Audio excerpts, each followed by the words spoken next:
দুপুরে গায়ে হলুদের তত্ত্ব নিয়ে ফিরে এসে একটু ক্লান্ত হয়ে শুয়ে পড়েছিলাম। শুয়ে শুয়ে ভাবলাম পার্লার থেকে গিয়ে সেজে আসি, কিন্তু তারপরে আর ইচ্ছে করলো না। দেখতে দেখতে অনেকটা সময় হয়ে গেল। আমরা রওনা দিলাম বাসে করে দুর্গাপুর।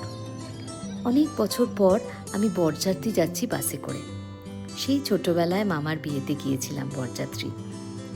তখন মনে আছে গোল্ড স্পট কিনতে পাওয়া যেত, সেটা খেতে খেতে আমরা ছোটরা গেছিলাম বরযাত্রী।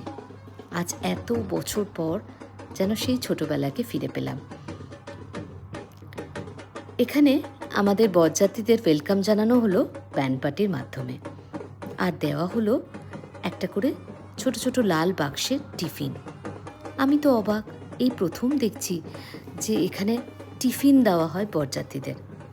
পরে জানলাম এটাই নাকি এখানকার রেওয়াজ। এখানে বরযাত্রী বা কনেযাত্রীদের এরকম দেওয়া হয়ে থাকে। সেই ছবি আর তোলা হয়নি আপনাদের সাথে, সেটা শেয়ার করা হলো না।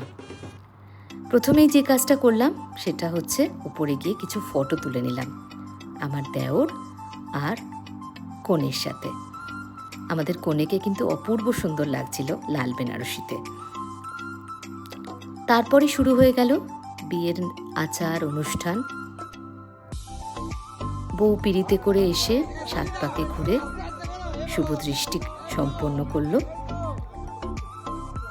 তারপর হলো মালা বদল, আর শেষ হলো সিঁদুর দান দিয়ে। এই সুন্দর মুহূর্তগুলো আমি ক্যামেরা বন্দি করলাম। আমাদের এই নিউলি ম্যারিড কাপলদের অনেক আশীর্বাদ আর ভালোবাসা দেবেন। ওদের নতুন জীবন যেন সুন্দর এবং সুখময় হয়।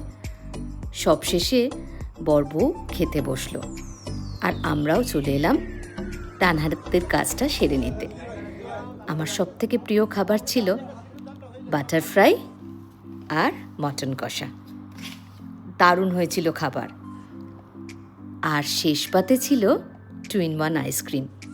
কতদিন পর এই 2-in-1 আইসক্রিম খেলাম। আজ তাহলে এই অবধি থাক। আপনারা সবাই ভালো থাকবেন, আর এই ভিডিওটা কেমন লাগলো আমাদের কমেন্ট করে জানাবেন। আর স্টে টিউনড, আরও ভিডিও আসছে। আজ তাহলে চলি, টাটা।